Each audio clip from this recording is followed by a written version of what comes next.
I really So, hope she gets to stay. I hope she wins her battle. me too. Her and every other American war resistor that's in Canada. I support them all. My favorite kind of Americans. I hear ya. Yeah, man. I hear On you. that note, do you want to go to a track? Yeah, sure. You got some for us? Yeah, I sure do. Wild Nothing with Nocturne.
And that was Wild Nothing with Nocturne off the self-titled album.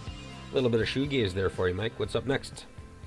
Well, during the last song there, I went to the oppositionr.adio Facebook page and I pasted an article that's on ipolitics.ca titled Missing in Action, Critical Analysis of Canada's Decision on Iran. This is an article by a fellow we featured last week, Yves Engler. And I just I thought in relation to the two petitions that we mentioned, that this would also be a worthy piece of reading for people. Yves does a great job on his foreign policy criticism, and he pretty much lists, I'm not going to go through them all, but he lists all the reasons why Stephen Harper shouldn't win an award for Statesman of the Year, both foreign policy, especially based on foreign policy. So I just really would suggest people go and check out Yves Engler article, Missing in Action, Critical Analysis of Canada's Decision on Iran. And before we leave the whole subject of warfare, Tony, I thought we should talk about one more thing. What's with Stephen Harper and his continued promotion of the War of 1812? I don't know, but I find it very, very disturbing. It is. Yeah, I mean, I think Canada's had enough of trumpeting the glory of 1812 for this year.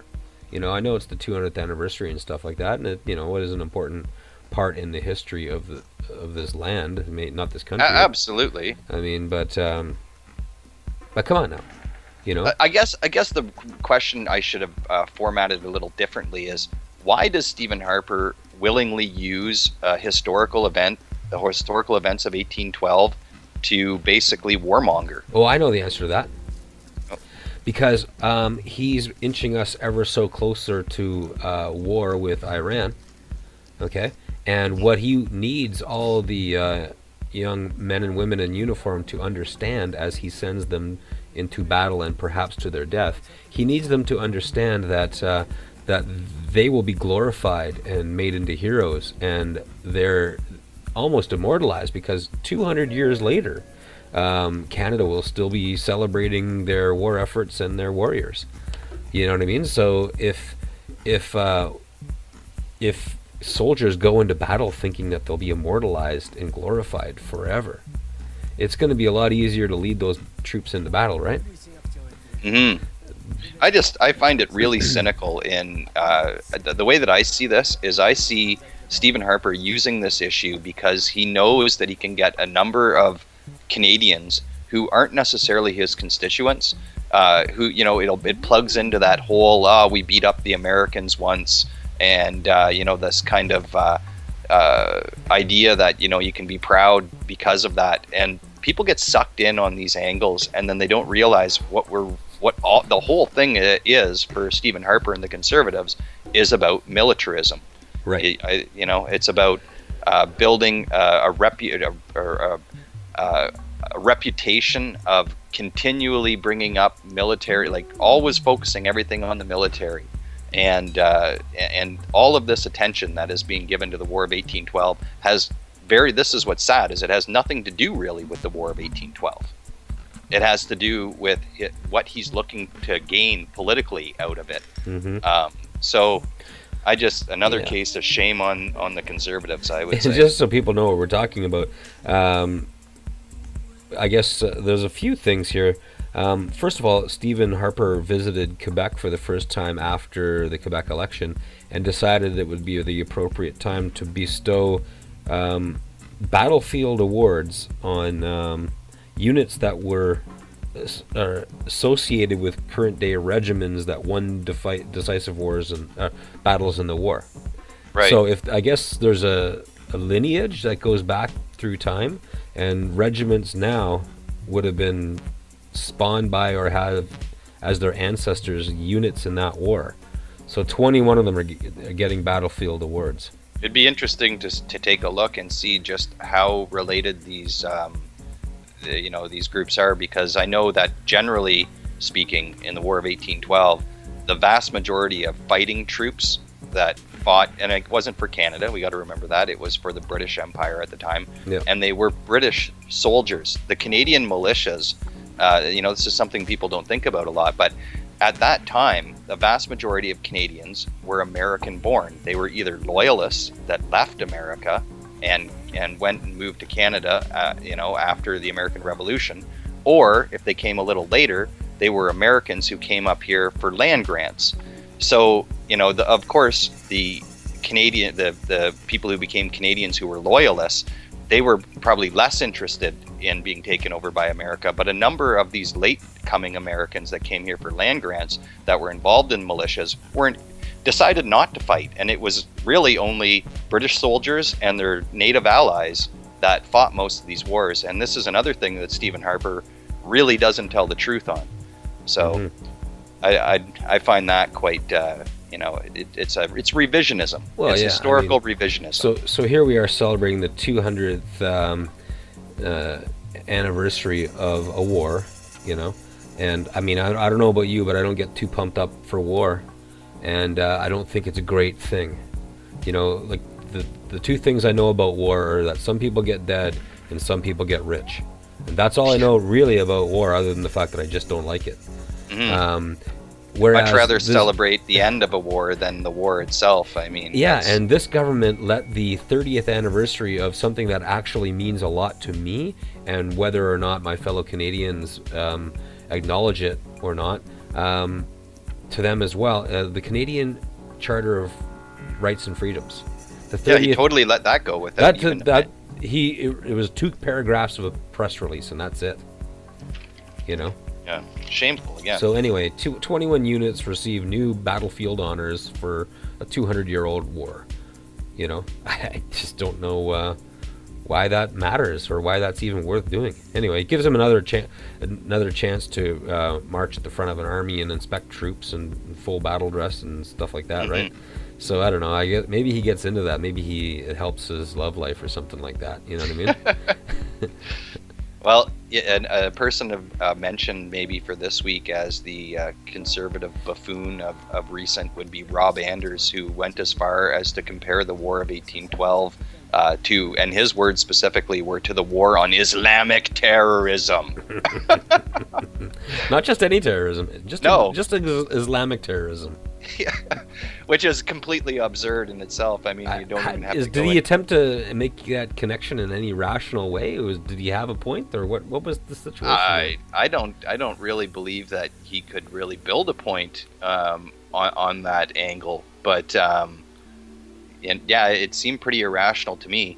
I'll try and find a link here for everybody so I can put it up on the page. But I guess he's probably apparently not as popular within his own circle anymore. Whether or not this is him going off the rails, or this is just the conservatives unleashing another one of their loudmouths. Yeah, it's tough to say from right here. But if he doesn't get in too much trouble, I'm going to have to guess that it's okay for him to say those things. Yeah, well, we're pretty upset at Iran right now. You mean the country that our government just listed as a state sponsor of Islamic terrorism? Yeah.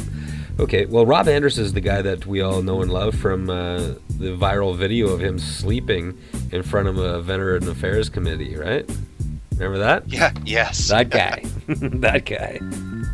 He's awesome. Yeah, he's always got something, some way of keeping things interesting, I suppose. Yeah. What I noticed, man, is whenever a person in Canadian politics is revealed to be a complete blithering idiot, that person always happens to be, for some reason, a conservative. Do you know why that is?